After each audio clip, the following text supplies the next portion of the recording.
Magandang buhay! Magandang hapon sa lahat.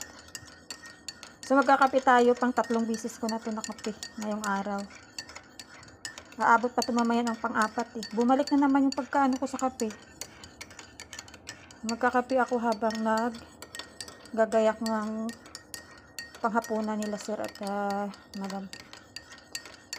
Mag-hotpot daw sila mamaya. So madali lang ito. Magugas-ugas lang ako ng mga gulay.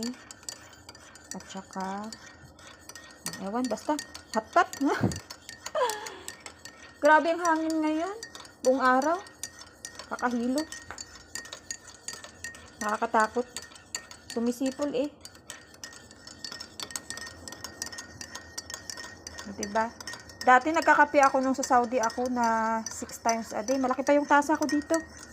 Tapos nung dumating ako dito, almost 1 month ako hindi nagkape.